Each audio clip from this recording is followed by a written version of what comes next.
Hey guys, thought I'd give you a little help getting started on your PhET Sim Universal Gravitation assignment. Got a fancy setup here for us. And it starts off with the Universal Law of Gravitation. Univ Law of Grav. Inverse square law, one of the few that we're going to look at. And it says that the force between two masses is equal and opposite, and it's equal to gravitational constant multiplied by the product of the masses divided by the distance squared between them. And that's measured from center of mass to center of mass. Now we're going to inspect this G constant here. So we're going to get it all by itself. We're going to play a little algebra here. And the rule is that whatever you do to one side, you have to do to the other side. And the game is you're looking for ones to cross out so you can move things around. So let's rewrite it. FD squared is GM1M2. And then we can divide M1M2 on both sides. And here's another factor of 1. There it goes. And rewrite it as G is equal to FD squared over M1M2. And here we have what we're going to work with in the little lab today.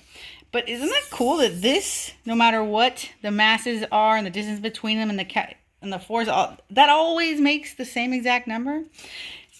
It always makes 6.67 times 10 to the negative 11, no matter what. That's a universal constant in the universe.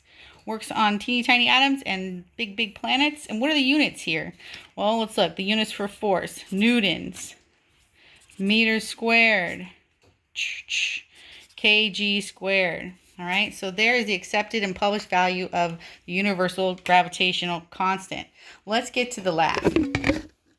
All right, when you get on the gravity force lab, you'll see you'll be able to move this ruler wherever you like in order to measure things. Make sure you're lining up the 0 and not the edge of the ruler.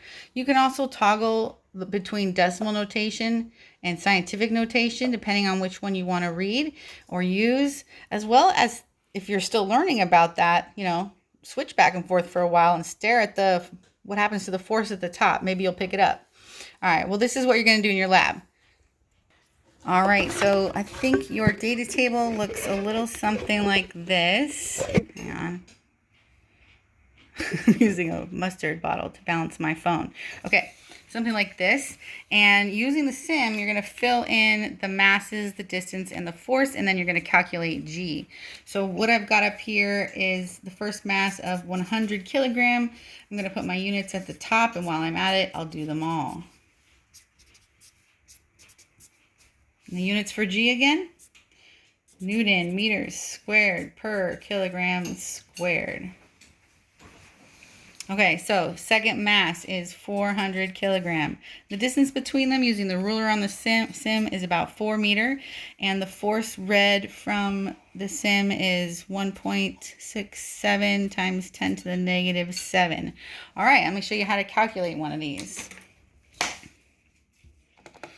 All right, clear your calculator and get ready. We're going to use the relationship we got just a moment ago.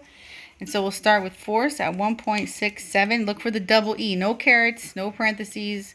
Double E means times 10 to the negative 7. Multiplied by 4 is equal to. Multiplied by 4 is equal to. Because it's squared, you do it twice. Divided by 400 equals, divided by 100 equals. Here's where you crush your fingers and give yourself a drum roll. And boom, there we go. I've got 6.68 times 10 to the negative 11. Not bad. So I want you to repeat this 3 more times and then average your G and see how close you get to the published value of this universal gravitation constant. So cool. All right, then you submit it to Canvas, this one, when it's all complete. And the last thing you're going to do is do an engager meter on Canvas. And have a great day. Bye.